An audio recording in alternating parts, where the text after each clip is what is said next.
Mardel Grande qui est notre invitée, je vous le disais en titre. Bonsoir, merci d'avoir accepté notre invitation. Secrétaire général adjoint dans le Pas-de-Calais, à la tête de la gendarmerie à Saint-Laurent-du-Maroni, ou encore commandant d'un peloton à la sécurité routière en Allemagne. La Guyane a besoin d'un flic comme patron ? Non, la Guyane n'a pas besoin d'un flic comme patron. Elle a besoin d'un préfet qui a un parcours varié, un parcours dans la sécurité. Vous venez de le rappeler, avec dans ce parcours en matière de sécurité le commandement de la compagnie de Saint-Laurent-du-Maroni il y a 20 ans. Depuis, la Guyane a changé, mais moi aussi. Vous l'avez rappelé dans votre reportage, la sécurité c'est très important, on y reviendra peut-être, mais la vie économique aussi, peut-être même la vie chère, la lutte contre la vie chère sont des sujets qui ne le sont pas moins. De même, le suivi des engagements gouvernementaux et présidentiels sont aussi des sujets qu'il me faudra suivre et que je devrais suivre avec l'ensemble des services de l'État dans le détail. Alors justement, vous misez sur l'insécurité. On l'a vu dès l'ouverture de ce journal, ce drame à Macouria, 25 homicides depuis le début de l'année. Ce sont les chiffres communiqués par le parquet. Le trafic de drogue n'est pas contenu. Avez-vous une nouvelle stratégie pour contenir tout cela ? Non, je n'ai pas de nouvelle stratégie et il n'y a pas de stratégie on prend les mêmes et on recommence. Non. C'est pas ce que je dis. Mon avion s'est posé hier à 14h40. Il est 19h40. Je ne peux pas vous dire que j'ai une nouvelle stratégie et que je suis heureux. Si je vous le disais... Mais vous n'êtes pas en pays inconnu. Oui, mais je vais y venir. Vous connaissez les dossiers. Je vais y venir, si vous me le permettez. Oui, on a eu une augmentation des homicides cette année. Alors, je ne suis pas sûr qu'on soit tout à fait en phase avec les chiffres, mais peu importe. On n'est pas un ou deux homicides près. Ce n'est pas le sujet. Un homicide est un homicide de trop. Ce qui est important de noter, c'est que parmi ces homicides, on a plus de la moitié, sensiblement plus de la moitié, qui ont lieu dans la sphère familiale, qui sont dus à des violences intrafamiliales. Alors justement, c'est peut-être vers là qu'il faut cibler la... Oui, on est d'accord. On ne peut pas mettre un gendarme ou un policier dans chaque maison guyanaise. On travaille sur le sujet avec les magistrats.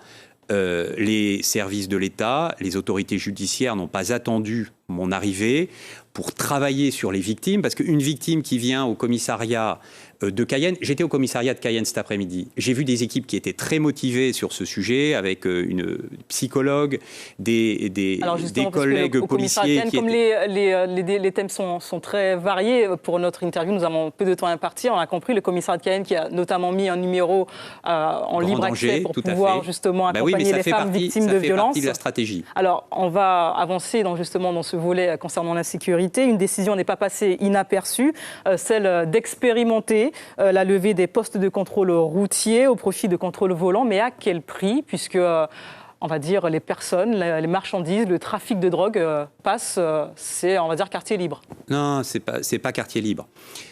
Comment vous contenez tout cela ? D'abord, cette suspension des barrages fixes à Irakobo et à Regina est due à un retard de relève de nos escadrons de gendarmerie mobile. Il y en aura bien 7. Il y en avait 7 au mois de juillet, il y en aura 7 au mois de septembre. Tout début septembre, nous revenons à 7 et nous reviendrons à une stratégie de contrôle plus systématique. Vous savez, le sujet des contrôles fixes et des contrôles aléatoires, ce n'est pas un sujet qui est un sujet qui est traité depuis hier en Guyane. C'est un sujet qui est très ancien. Qui a même été acté dans l'accord de Guyane. Exactement. Je crois que dans l'accord de Guyane, on était plutôt parti sur des contrôles aléatoires, me semble-t-il.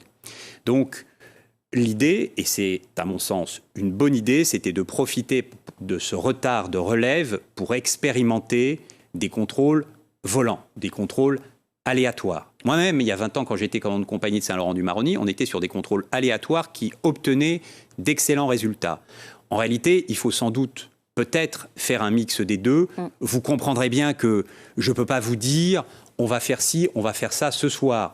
Mais le sujet n'est pas mis sous le tapis. C'est un vrai sujet, le contrôle de la route nationale 1. L'adversaire, les malfaiteurs, ils doivent être en insécurité. sur cet axe, que ce soit grâce à des contrôles fixes ou à des contrôles aléatoires ou à une alternance des deux ou à un mix des deux.